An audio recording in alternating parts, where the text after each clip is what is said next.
स्टूवर्ड्स of God's mysteries Bible study में आपका हार्दिक स्वागत है। ईशु सहाय, प्रेज द लॉर्ड, जय मसीह की। हमारे बाइबल अध्ययन का विषय यूहन्ना अध्याय 15 और उसके 5वें पद से लिया गया है, जहां इस प्रकार लिखा है, क्योंकि मुझसे अलग होकर तुम कुछ भी नहीं कर सकते।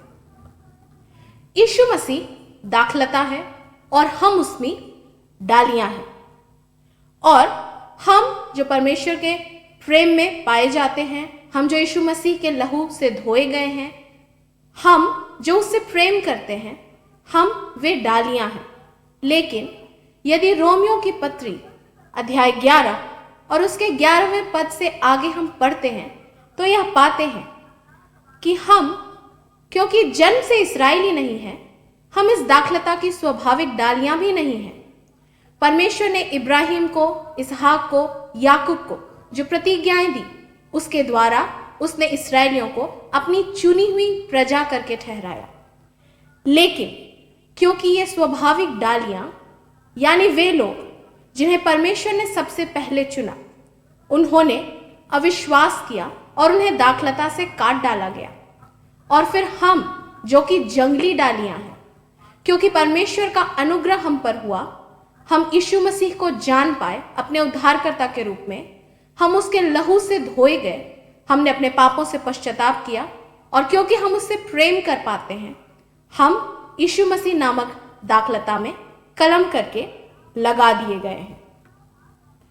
तो यूहन्ना के 15वें अध्याय के 16वें पद में ऐसा लिखा है कि उससे हमें अपने उत्तरदायित्व का पता चलता है कि हम जो डालियां दाखलता में कलम करके लगाई गई हैं, हमारा काम यह है कि हम फल लाएं और हमारा फल बना रहे और बढ़ता भी जाए।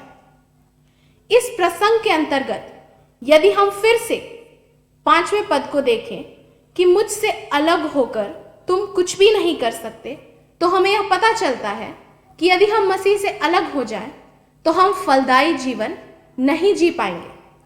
और यदि हम 4थे पद को देखें तो इस तरह लिखा है, तुम मुझ में बने रहो और मैं तुम में। तो देखते हैं कि मसीह में बने रहने का क्या तात्पर्य है। सबसे पहला यह, वचन के अनुसार जीवन जीना। हम जानते हैं कि हमारा परमेश्वर अति पवित्र है और अपनी पवित्रता के साथ कोई भी कॉम्प्रोमाइज नहीं करता।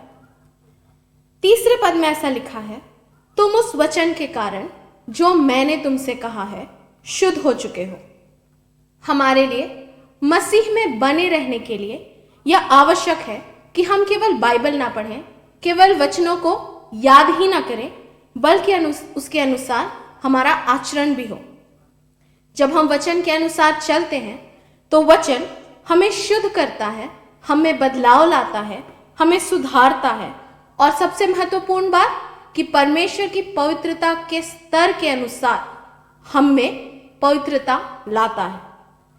दूसरी बात, 2 थिस्सलुनीकियों अध्याय 5 और उसके 17वें पद में है, निरंतर प्रार्थना करो।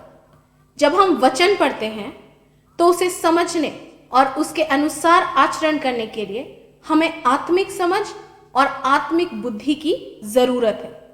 जब हम वचन के आधार पर प्रार्थना करते हैं तो परमेश्वर का आत्मा, जो कि हमारा सहायक है, हमारा शिक्षक है, हमारी आत्मिक जरूरत के हिसाब से हमें प्रार्थना करना सिखाता है कि हम वचन के आधार पर प्रार्थना करें।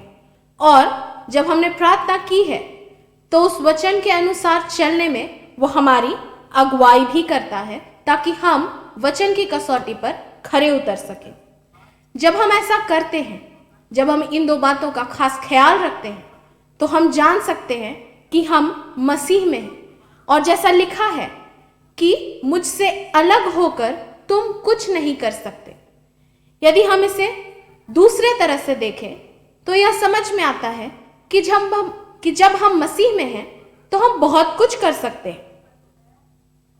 यहां तक कि वे सारे कार्य जिनमें हम अब तक अपने आप को असफल पाते हों, वे सारी बातें जो हमें अपने स्तर से असंभव प्रतीत होती हों, हम मसीह में नई सृष्टि हैं और इसलिए मसीह का प्रेम हमें सामर्थी भी बनाता है, और जब हम मसीह में हैं, मसीह की सहभागिता में शामिल होते हैं, तो वे सारे कार्यों को हम बहुत अच्छी तरह से सफलतापूर्वक कर पाते हैं। शर्त बस इतनी है कि वे बातें प्रभु की इच्छा के अनुसार हों। हो सकता है वे असफलताएं हो, किसी तरह की बीमारी हो, रोग हो, कष्ट हो, पीड़ा हो या कोई और तकलीफ हो, लेकिन जब परमेश्वर का वचन हमारे साथ है और हम उसमें बने हुए हैं और उसका वचन हम में बना हुआ है, तो पिता की ओर से जो बातें हमारे लिए ठहराई गई हैं, वो बातें हमें अवश्य प्राप्त होंगी। प्रभु आप सबको आशीष दे।